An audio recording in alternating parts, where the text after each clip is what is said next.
La mañana parecía idéntica a cualquier otra. Mismo café fuerte sobre el escritorio, mismo silencio cómodo del primer piso, mismo traje azul colgado detrás de la puerta, planchado con esa precisión que a veces sustituye el control por la ilusión de tenerlo todo bajo control. Él no lo sabía todavía, pero esa sería la última mañana en la que las cosas tendrían ese orden. Entró a la oficina sin mirar a nadie, no hacía falta, ya todos sabían lo que su cara decía sin palabras. Venía con prisa, con la mente en la llamada de las 9 y en el informe que se había leído por encima en la madrugada.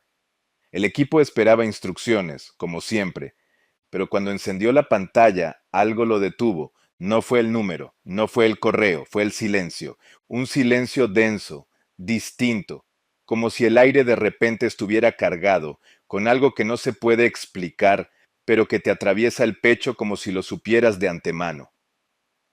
Entonces leyó el primer mensaje, luego el segundo, y el tercero fue como un golpe seco. El cliente más grande, ese que representaba casi el 30% del flujo mensual, se iba, sin explicación, sin reunión, sin segunda oportunidad, se iba, punto.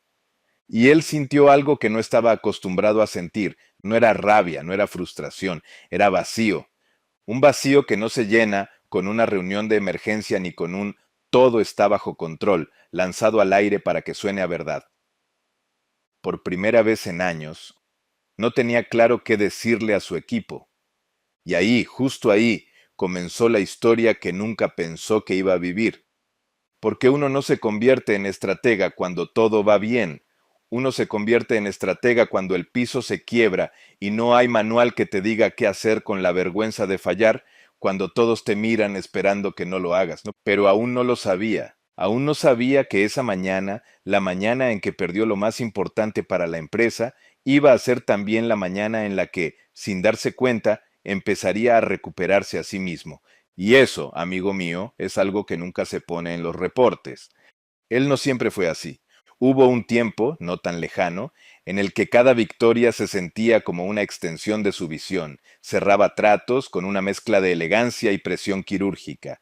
Los ascensos llegaban sin tener que pedirlos, y cada reunión era una especie de coreografía donde todos sabían que al final él marcaba el ritmo. Los números lo respaldaban, el equipo lo respetaba, y los directores lo querían en todas las juntas donde se discutía el futuro. Era eficiente, preciso, impecable, y sin saberlo comenzó a confundirse. Confundió respeto con miedo, eficiencia con desconexión y resultados con liderazgo real. No era que hiciera las cosas mal, todo lo contrario, lo hacía tan bien que nadie se atrevía a cuestionarlo, ni siquiera él mismo. Pero algo sutil empezó a filtrarse en sus días. Reuniones que se alargaban sin decisiones claras. Equipos que entregaban pero no se desafiaban. Silencios incómodos en los pasillos como si todos pensaran algo que nadie se atrevía a decir. Y lo más peligroso, un sentimiento cada vez más recurrente de que estaba solo. Claro, había reconocimiento, había bonos, había metas cumplidas, pero también había algo que se había perdido en el camino, esa chispa, esa conexión con la gente, con el propósito, con el fuego interno que lo había llevado ahí en primer lugar. Ya no soñaba, administraba, ya no creaba, ejecutaba, y en algún punto, quizá entre un revisemos esto el lunes y un mándamelo por Teams, empezó a vivir en automático.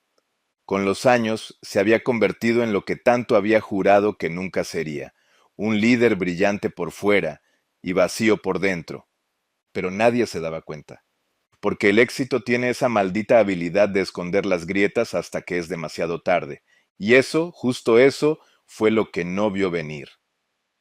La caída no empezó el día que el cliente se fue, empezó mucho antes, empezó el día que dejó de escucharse a sí mismo y comenzó a vivir atrapado en el personaje que el mundo le aplaudía. Y ahora que lo pienso, ¿cuántos de nosotros seguimos aplaudiendo mientras por dentro nos estamos apagando?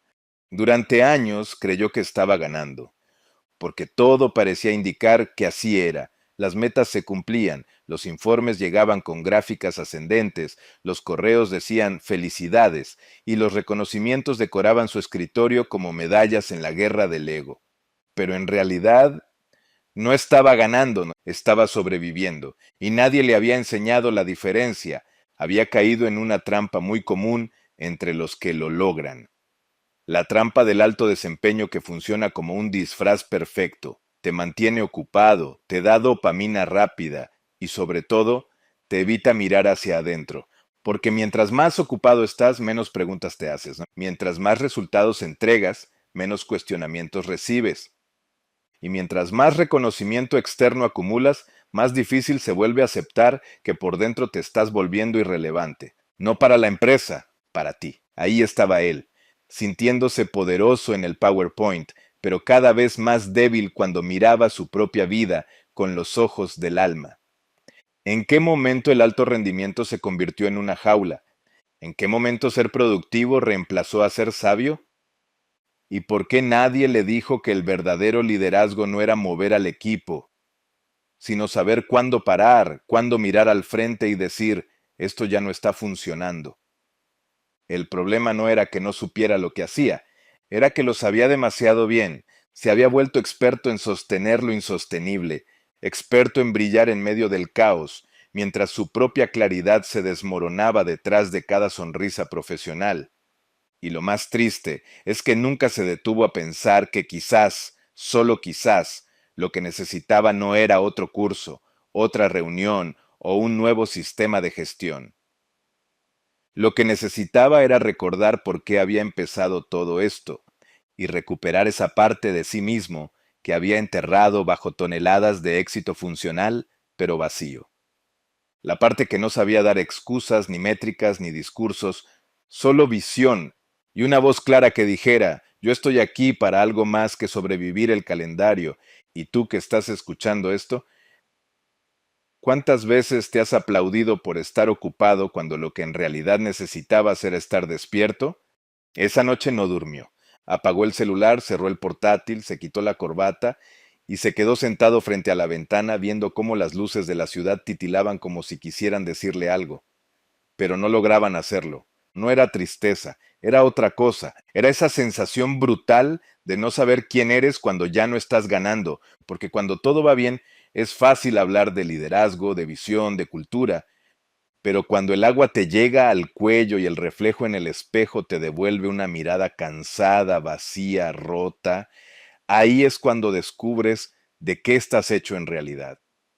Y él lo sabía, lo estaba descubriendo ahora. Sintió rabia, una rabia silenciosa, educada, vestida con camisa blanca y blazer oscuro, rabia por no haberse detenido antes, por haber confundido velocidad con dirección, por haber creído que podía con todo, cuando en el fondo, hace tiempo ya no podía con él mismo. Cerró los ojos, y en la oscuridad de sus pensamientos comenzaron a aparecer rostros, el de aquel colaborador que se fue sin decir adiós, el de su hijo pidiéndole tiempo entre correos, el de su pareja, mirándolo como si lo conociera menos cada día. Recordó decisiones, palabras dichas con soberbia, ideas que descartó sin escuchar, oportunidades que dejó pasar porque estaba muy ocupado siendo brillante. Y entonces pasó algo que no esperaba. Lloró, no mucho, no fuerte, no como en las películas. Lloró en silencio, apretando los dientes, dejando que una lágrima se escurriera como si no tuviera permiso para existir. Una sola lágrima, suficiente para abrir la grieta, porque a veces una sola lágrima es más honesta que todos los discursos de liderazgo del mundo.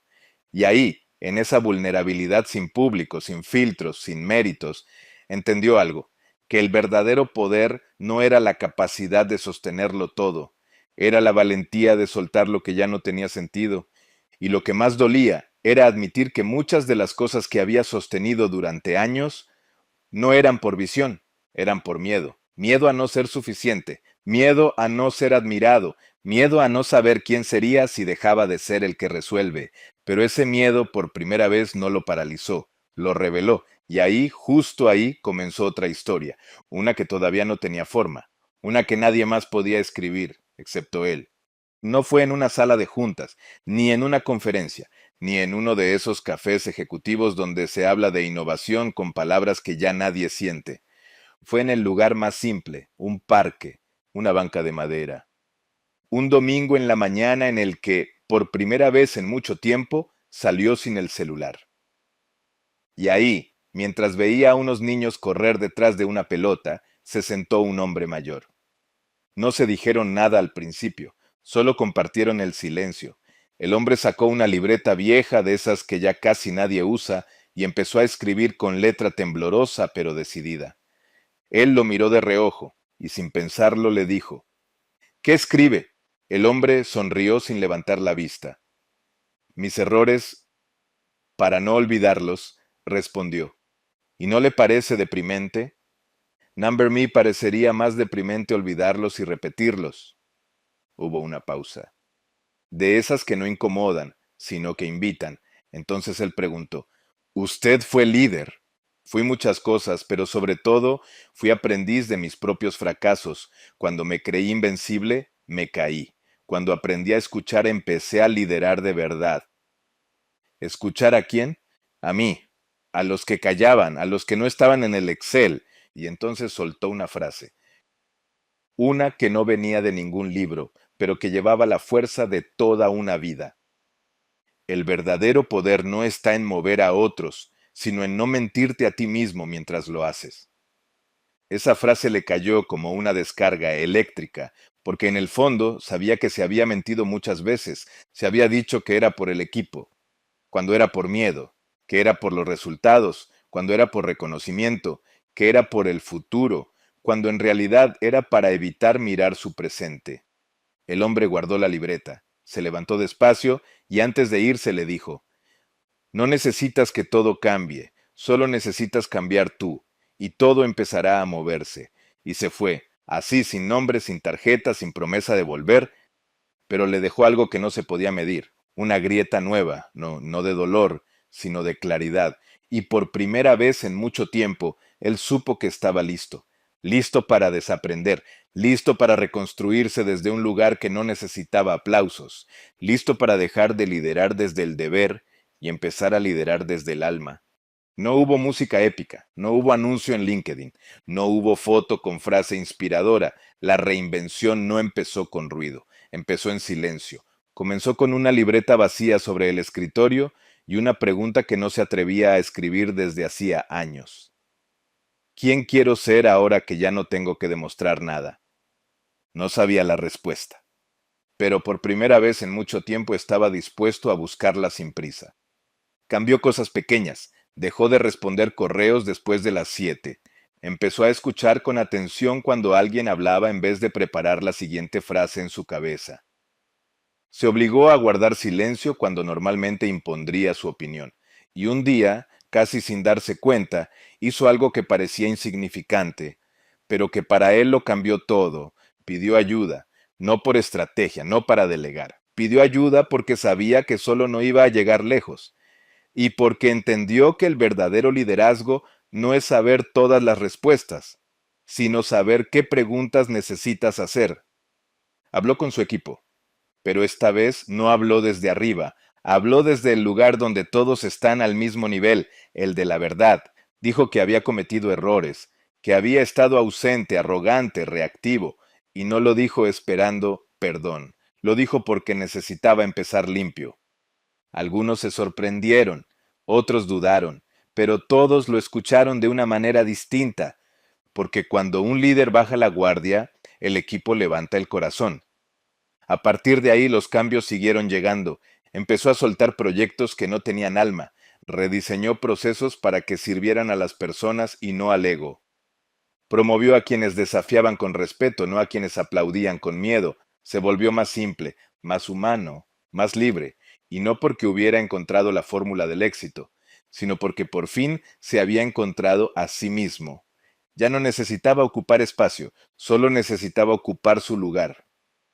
Ese que no se gana por título ni por métricas, sino por coherencia, y mientras lo hacía, algo hermoso comenzó a pasar.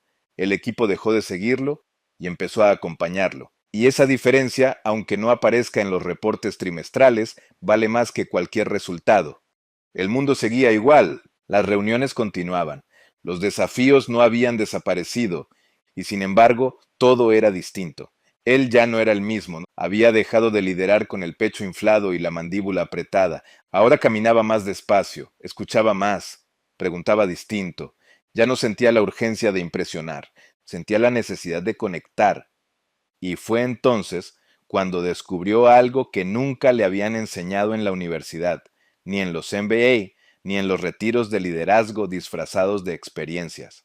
El verdadero poder no está en controlar a otros, está en transformarse uno mismo y dejar que esa transformación impacte a los demás como una ola silenciosa, un nuevo tipo de poder, uno que no depende de un cargo, ni de un presupuesto, ni de una sala de juntas, un poder que nace cuando dejas de liderar desde el deber y empiezas a liderar desde la verdad, desde la conciencia de que no estás aquí para tener razón, estás aquí para tener impacto, desde la humildad de saber que el ego es un mal capitán, desde la valentía de mirar el dolor y no huir, desde la sabiduría de construir futuro en vez de maquillar el presente. Y ahora, cada vez que entra a una sala, no busca que todos lo miren, busca que todos se sientan vistos. Ya no necesita llenar espacios con palabras vacías, prefiere sostener silencios llenos de intención. Ya no se pregunta cómo ganar más poder, se pregunta cómo compartir mejor su propósito. Y aunque no lo dice en voz alta, hay algo que repite cada mañana como un mantra secreto, una brújula silenciosa. Si tengo que elegir entre parecer fuerte o ser verdadero, elijo ser verdadero. Y eso, al final, es la única forma real de ser fuerte.